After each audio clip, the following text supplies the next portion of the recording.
Hello students, I am Professor Namrata Hampiholi from Department of Commerce and Accountancy. I am here to deal with the subject Company Law and Administration. So let us begin with the class. The first unit here is joint stock companies. So the meaning, features and kind of company is covered in the previous video. So now let us start with the next concept of this unit, that is formation of a company. Formation of a company is covered under section 3 of Companies Act 2013. Now let us look into the meaning of formation of a company. So when an individual thinks of starting a business, or when he gets an idea of doing the business, he tries to collect the resources required to start up that business.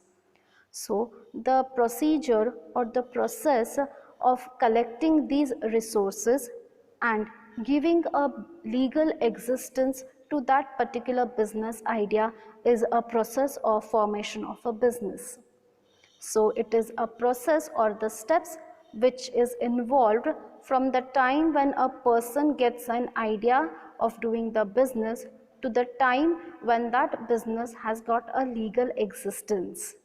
So it is a process where the formation of a company takes place.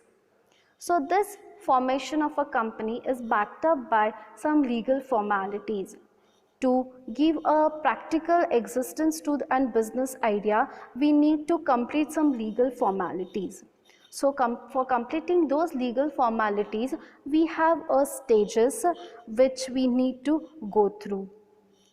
So it is a complex activity which is divided into the 4 stages, that is promotion, incorporation, subscription of a capital and commencement. So now let us look into the stages for the formation of a company. The first stage here is promotion. So what does exactly this promotion means? Promotion here involves conceiving of a business idea. That is, we need to think of a business idea and looking for that business idea whether it has an opportunity in the market. So what idea we have thought, or what business idea we are planning, whether it has got opportunity into the business or no. And according to that, we need to make availability of the resources. So it begins with somebody having discovered a potential business idea and initiate to form a company so that practical shape can be given to exploiting a available business opportunity. So here an individual, he thinks about an business idea and he will take an initiative to see that that business idea will get an existence in a business, in a market. So here then that may be an individual also, or a group of people, or even that may be a company who gets an idea of starting a business. So these are called as a promoters.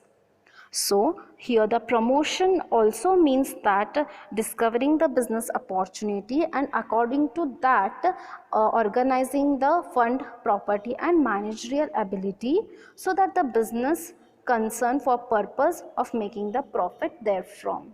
So it is a process wherein the idea of doing the business is put practically into the practice and the resources which are necessary for that are gathered here. So the person who is involved behind all these activity is called here as a promoter. So he is a person who brings a company into the existence. So he can be called as a pillar of that particular company, or he is one who lay the base or the foundation for the development of the company. So he may be an individual or a group of a person or even a company who may discover the opportunity for the business. So the promoter is a person, one who takes an initiation for starting up of the business. So a promoter, if necessary, he can even negotiate for buying an existing business. So here a promoter need not to start a new business, not necessary that he has to start a new business. Even the existing business can also be purchased. So at that time a promoter is the one who negotiate with an existing business. He is a person, one who instructs the solicitors or advocates to prepare a necessary document. Under his guidance, the necessary documents are prepared by the advocates. And he is the one who secures the service of the director. He is a person who provides the registration fees and carry out the duties involved in the formation of a company.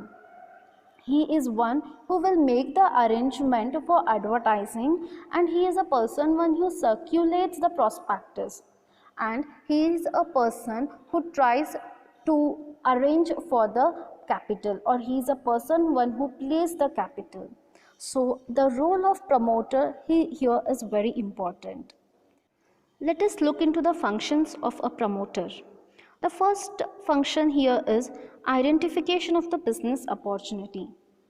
So here the first and foremost activity of a promoter is to identify the business opportunity. That is the idea of the business which he has taken up, whether it can survive as well as grow in the market. That is very necessary to be studied.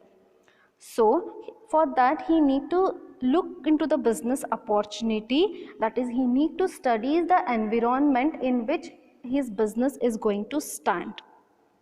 For that purpose he has to go through the feasibility study. So what exactly does the feasibility study means? So it may happen that all the business ideas or all the taken up project may not turn up profitable every time. Sometimes happen that idea may be good, but they may not give us a sufficient profit, or they may not turn into a profitable project. So to study that, we need to look into the technical feasibility, financial feasibility, and economic feasibility. So first here is technical feasibility. So what does this technical feasibility means?